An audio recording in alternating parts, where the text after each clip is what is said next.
Hey everyone, I'm Alexis the Eco Queen. Love me? I know you do.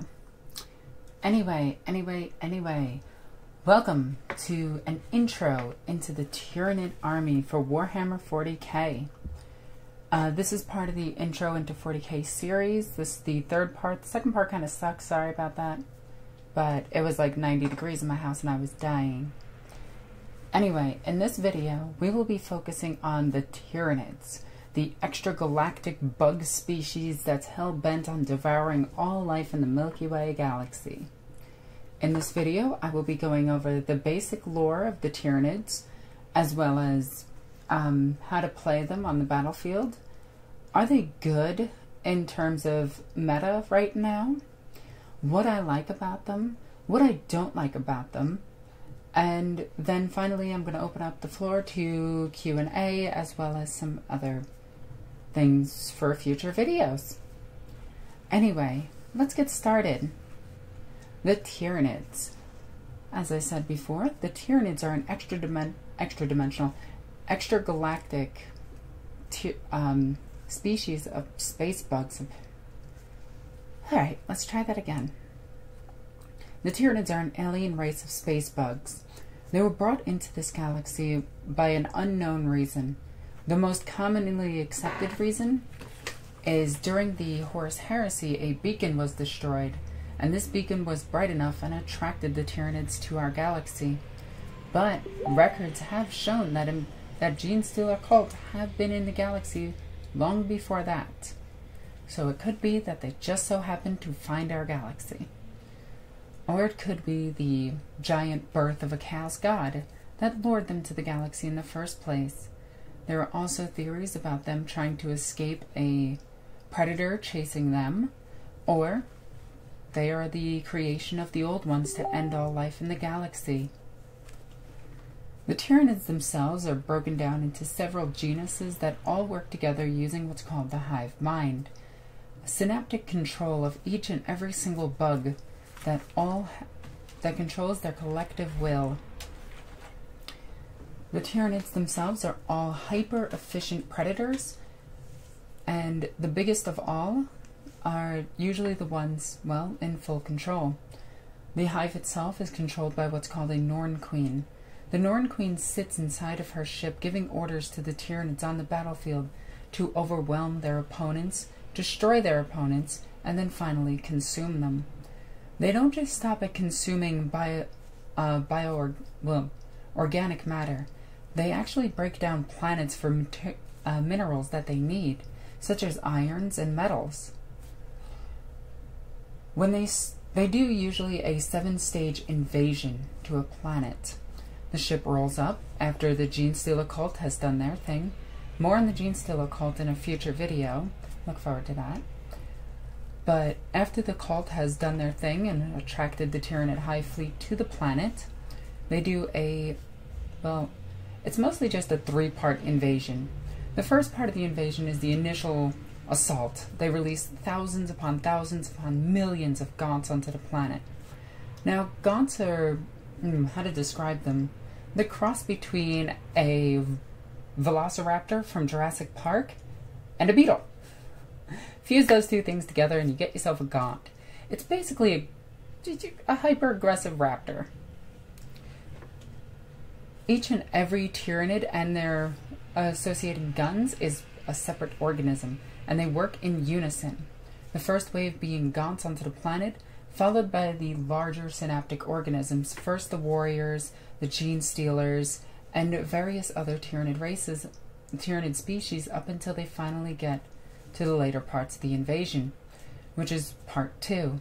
Part 2 involves more of the bigger class Tyranids, the Carnifexes, the Hive Tyrants, the Harpies, the Exocrines. Those start appearing. Things like the Zoanthropes start appearing at this stage. All of these creatures, all of the Tyranid creatures, share some type of synaptic communication between each other and all move in unison. They are all controlled on the battlefield by what's called a Swarm Lord. The Swarm Lord, or Tyranid Hive Tyrant, or Alpha Hive Tyrant, is a more advanced version of the Tyranid Hive Commander. It is the ground commander, while the Norn Queen is more of the space commander. The Hive Tyrants and Swarmlord are master strategists who can easily outmaneuver Space Marines, Imperial Guard, and most other highly advanced species in the galaxy.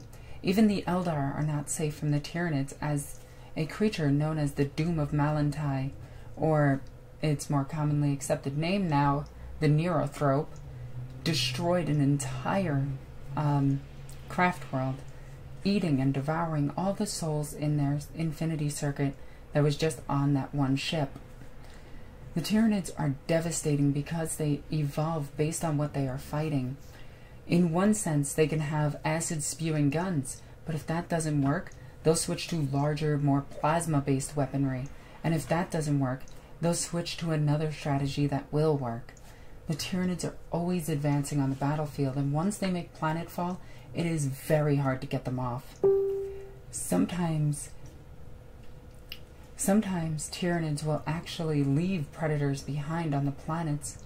These abandoned creatures become alpha species on the planet. The Kraken of the Space Wolf home planet is a Tyranid. The Catachan Devil is rumored to be a Tyranid. The what is he? Old One-Eye, a Carnifex that was frozen alive, carried aboard another ship to be sold, quickly came back to life, devoured the crew, and made its way to some other remote location. Unfortunately, its current whereabouts are unknown. The next part of the invasion is usually, well, the consumption of the planet. They start by destroying the atmosphere. Then the plant life and all organic matter is, well, collected and put into what's called the digesting pool. Then hive spires are created, basically giant, well, the easiest way of explaining those are they're giant straws. The Tyranid ships themselves fly over these things and absorb all the biomass collected in those pools. The Tyranids themselves then dive into these pools after the invasion is done, killing themselves, but they have no conscience of this, they just do it. The only exception is maybe the Swarmlord, but there are theories on that creature, and you can find those on Remlace's channel. The Tyranids, after consuming a world, will simply check the nearest psychic connection that they can get. Basically, they open up their Wi-Fi and go, alright, oh, there's a hotspot, we got this. And they go towards the next planet, doing the same thing over and over and over again, until eventually, well, somebody steps in to destroy them, or at least attempt to. The Tyranids have almost no equal when it comes to battlefield tacticians. Even Marinus Calgar was outmaneuvered, outgunned, and, well, his entire first company was destroyed by the Swarmlord. Marinus Calgar did fight the Swarmlord in 1v1 combat, and lost his arms and legs and most of his lower torso. How he survived is, well, beyond me, but his honored guard did eventually overtake the Swarmlord and kill it, although its body was not recovered. The Swarmlord was later seen in that battle, so it goes to show you, you kill one, two are there to take its place. Although in the case of the Swarmlord, only one ever hits the battlefield at any one time. But Hive Tyrants are an exception. There can be multiple Hive Tyrants, and Hive Tyrants are basically like a Tyrannosaurus Rex meets a beetle. Just mix any dinosaur with a beetle and you get a Tyranid organism, and they're devastating on the battlefield.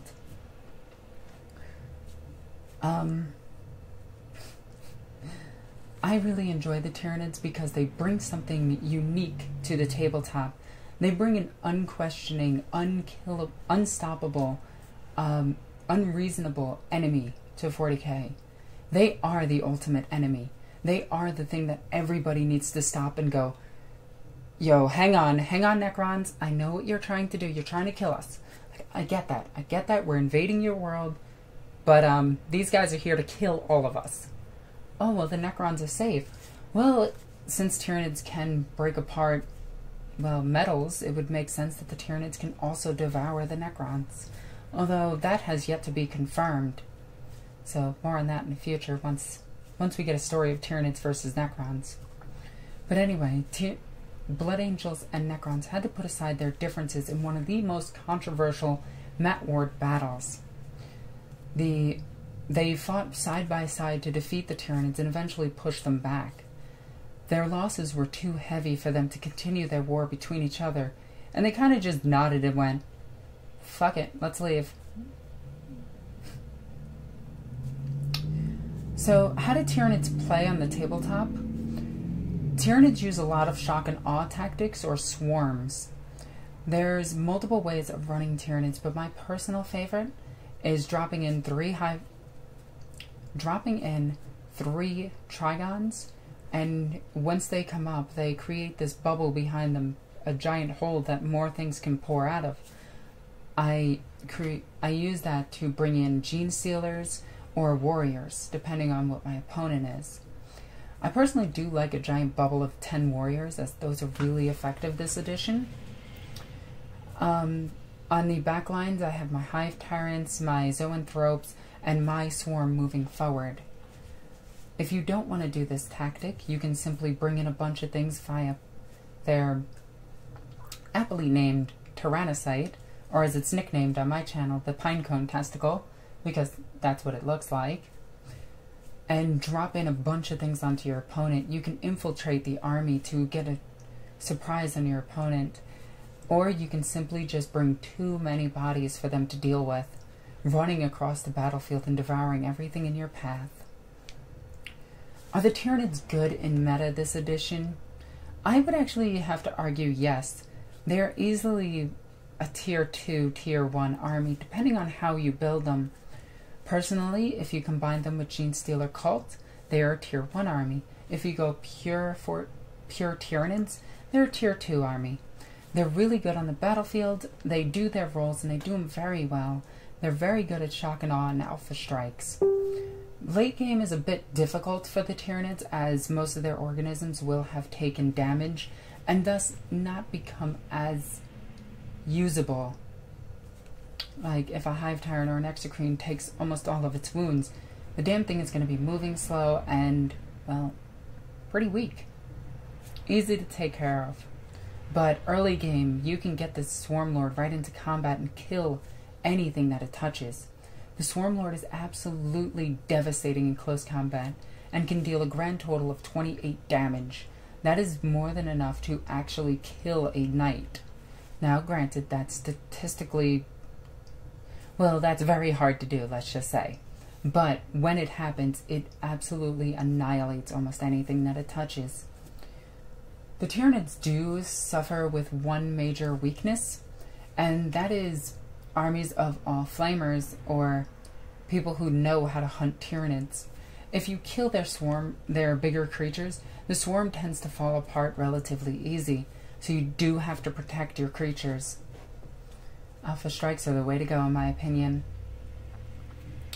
Why I like them? Well, the Tyranids themselves, like I said before, bring a creature to 40k that is the ultimate bad guy or ultimate neutral. There is no reasoning with the Tyranids. There is no, hey, well, if you attack them, I can do this. There's barely a chance to even, well, get them where you need them to go. The only person to ever be able to do that was Cryptman. And if you haven't read that book, I highly suggest it. The Tyranids themselves, they fight everything. They have no quarrel with anything. They will just kill it. They will fight demons, space marines, guard, any type of chaos, Tau, eldar. It doesn't matter. To them, the universe is a banquet. In more recent history, Tyranids have actually been seen attacking other Tyranid organisms. Now, this has always begged a question to me, is are they doing full-scale wars, or are they simply absorbing smaller hive fleets?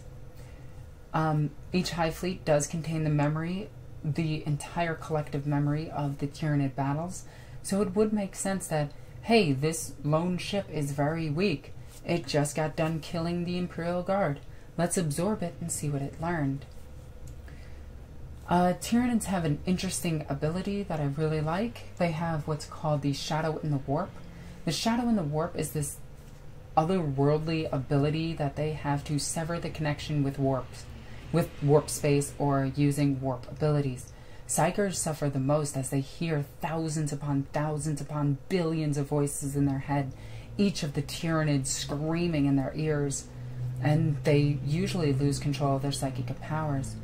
It is very, very, very difficult to get away or get a Vox communication out when Tyranids are attacking. It's part of one of their the first part of their invasion is to sever all connections.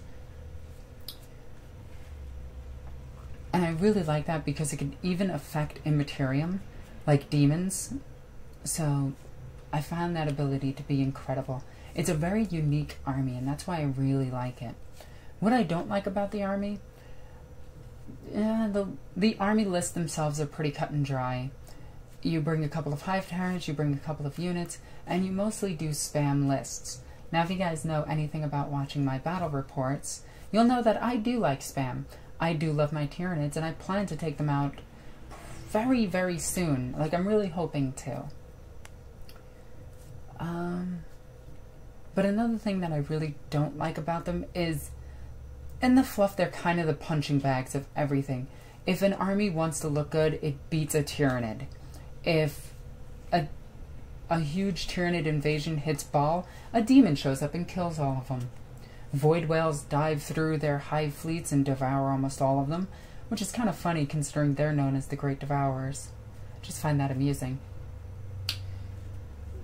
There are just some things in their fluff that I'm like, about, and I wish they would explain more.